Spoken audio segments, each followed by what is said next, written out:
Group 1 పై Telangana high court కీలక తీర్పు వెలువరించింది. గ్రూప్ 1 రివాల్యుయేషన్ నిర్వహించాలని ఆదేశించింది. గతంలో ప్రకటించిన జనరల్ ర్యాంకింగ్ లిస్ట్ రద్దు చేయాలని, సాధ్యం కాకపోతే పరీక్షలు మళ్లీ నిర్వహించాలని చెప్పింది. మూల్యాంకనంలో అవకతవకలు జరిగాయని హైకోర్టును ఆశ్రయించారు కొందరు అభ్యర్థులు.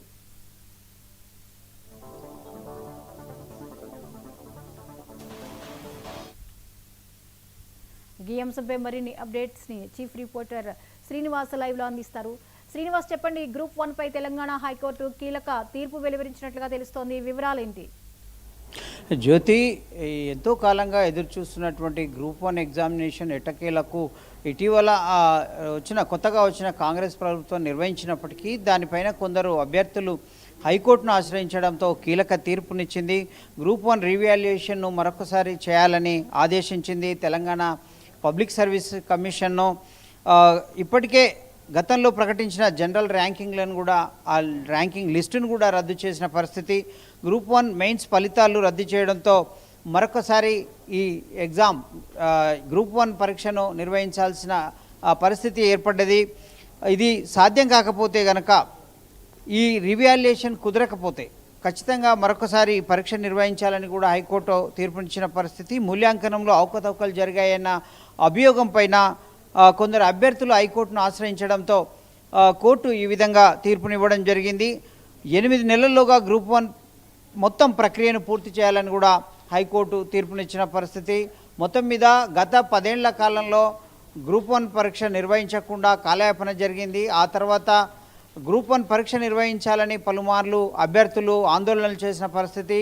తీరా ఇప్పుడు ఎగ్జామ్ నిర్వహించిన తర్వాత వాటిలో అవకతవకలు జరిగాయని కొంతమంది హైకోర్టును ఆశ్రయించడంతో మరొకసారి మూల్యాంకనం చేయాలని ఆదేశించడం జరిగింది. మొత్తం మీద ఈ గ్రూప్ 1 ఎగ్జామ్స్ ఏవైతే ఉన్నాయో కొంతమందికి అటు ఊరట కలిగించినప్పటికీ చాలామందికి ఇవే లక్ష్యంగా కోచింగ్లు తీసుకుంటూ వాటి కోసమే ఎదురు చూస్తూ భవిష్యత్తుకు అంటే భవిష్యత్తు నిర్మాణానికి ఇదే ఒక పరమార్థంగా, ఇదే ఒక ఫైనల్ నిర్ణయంగా, ఇదే ఒక మేలుమలుపుగా, టర్నింగ్ పాయింట్గా భావించే అభ్యర్థులకైతే ఇది మరొకసారి చేదు ఊరట, అంటే చేదు నిజంగానే భావించవచ్చు.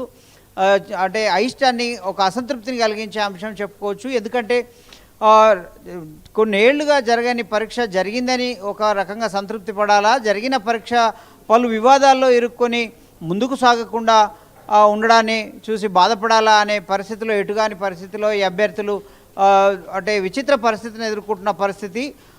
ఎంత గతంలో గ్రూప్ 1 ఎగ్జామ్స్ పరీక్ష పేపర్ లీక్ అయి పెద్ద కుంభకోణం జరిగిన పరిస్థితి. ఆ తర్వాత టీజీపీఎస్సీని కొత్తగా వచ్చిన ప్రభుత్వం, కాంగ్రెస్ ప్రభుత్వం అధికారంలోకి వచ్చాక దాని ప్రక్షాళన చేపట్టింది, కొత్త చైర్మన్ వేయడం జరిగింది.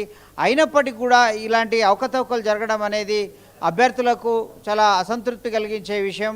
ఎందుకంటే అవి గ్రూప్ 1 పరీక్షలు జరగడమే చాలా అరుదుగా జరుగుతున్నాయి. ఇటీవలి కాలంలో క్రమంగా అంటే సమయానికి నిర్వహించకపోవడం అనేది చాలా ఇబ్బందికరంగా మారింది. ఎందుకంటే రాష్ట్ర స్థాయిలో గ్రూప్ 1 పరీక్షలు అనేవి చాలా అత్యున్నత సర్వీసు. కేంద్ర స్థాయిలో ఐఏఎస్కి ఎంత పోటీ ఉంటుందో, ఐఏఎస్కి ఎంత క్రేజ్ ఉంటుందో, రాష్ట్ర స్థాయి సర్వీసులలో, రాష్ట్ర స్థాయి ఉద్యోగులలో గ్రూప్ 1 సర్వీసులకు ఆ స్థాయి క్రేజ్ ఉంటుంది. అలాంటి స్థాయిని అందుకొని జీవితంలో స్థిరపడాలనుకునే అభ్యర్థులకు ఈ వరుసగా ఎదురు దెబ్బ జరుగుతుందనే చెప్పుకోవచ్చు. గతంలో పేపర్ లీకేజ్ విషయం ఒక ఎదురు దెబ్బ అయితే, అంతకుముందు పరీక్షలు నిర్వహించకపోవడం ఒక ఇబ్బందికరంగా మారితే, ఇప్పుడు పరీక్షలు నిర్వహించిన తర్వాత కూడా రకరకాల సమస్యలతో ఇది ముందుకు సాగని పరిస్థితి అయితే ఎదుర్కొంటున్న పరిస్థితి. ఇప్పటికైనా ప్రభుత్వం ఎక్కడ పొరపాటు జరిగింది, ఎలా పకడ్బందీగా నిర్వహిస్తే అభ్యర్థులకు మేలు జరుగుతుందనే విషయంలో ఆలోచించి తగిన చర్యలైతే తీసుకోవాల్సి ఉంది. Jyothi. Right, thank you Srinivas.